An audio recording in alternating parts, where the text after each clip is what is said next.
Okay, so I'm Pam. I have 3 kids. I have Nathan in grade 3, Madison in grade 8, and Capri in grade 7. This is our 3rd year here, and we were in the public school system, and we were sort of like, what do we do? My daughter was graduating grade 5, off to middle school. We really didn't like the public system. It really failed her. She was bullied. She sort of fell through the cracks with, we ended up getting her diagnosed with a learning disability, and there just wasn't any support for her. So I literally looked at every school in Toronto. Like, I did every French school, every English-speaking school, girls' schools, like every school I went to, and I checked, and everything, it seemed fine. Like, they were good, the academics were good. Madison came with me, but there was something different when we got here. There was, like, it was something intangible. Like, it was, the kids, she just felt welcomed. I felt welcomed. Like, it just felt like there was a community. There felt like there was going to be support for her. And then COVID hit. So we had to wait to bring her in. And my husband and I talked about it, and we're like, well, if we're going to move her, maybe we should move the other 2. Capri, great kid, smart kid, but in the public system, she sort of fell through the cracks because she wasn't a troublemaker, she wasn't struggling, so she just sort of coasted. Nobody like paid attention to her. Middle child. So now she's being challenged. She has great classmates, she's got great teachers, she's reaching her potential. My little guy,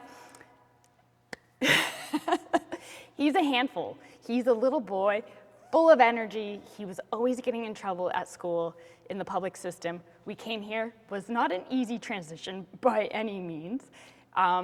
He wasn't used to having to sit. When we came, he was in grade 1. The kids in his class are amazing, super, super smart, really, really good kids. And he's kind of a wild beast, if like for a lack of a better term. And he came in and he just sort of was like, I don't even know how to sit and hold a pencil anymore because he'd been off for 6 months with COVID. We had lots of meetings with Mr. Alfred about how to sort of transition him. And now we've gotten to a point where he's in grade 3. I say, buddy, what do you have for homework?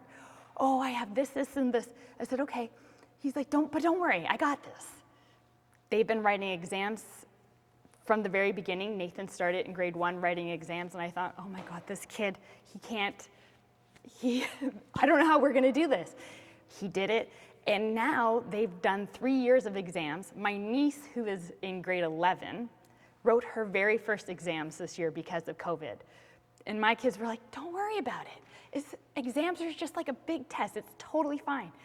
And we kind of came, like, our kids are not big, they don't really love school anywhere, but they know, like, they've bought into the system. They know that this is their expectations, and they will moan and complain about the homework and this assignment, but they do it, and they take pride in it, and they are so excited when exams are happening, and they'll be like, to their cheer teammates, they'll be like, oh yeah, I gotta get home and study, I got exams, and the other kids are like, you write exams? Oh yeah, we write them from grade 1. And it's like a proud thing, like that they get to do something that big kids get to do. So we have gone through the gamut. We've gone through one with, learning difficulties, one who just sort of got lost in the shuffle, and one who was a little bit of a handful. But, Mr. Alfred looked at me with Nathan and said, leave him here, leave him with me, and I'll show you what we can do with him. And so I sort of was like, okay, let's trust the process. It's academically heavy here, I'm not gonna lie, but they buy into the system. And if you buy into it with them and you trust the process, it's amazing. Like, from our experience, I can't say how happy we are. Like, they have just grown night and day, and we are so proud of them, but their teachers and everything, like, the public school failed them. And now we have like a home where like the kids are just, so happy and really getting to where they need to be and believing in themselves. Like, so Madison, lots of struggles, and she just, I'm so proud. She just won first place in the science fair.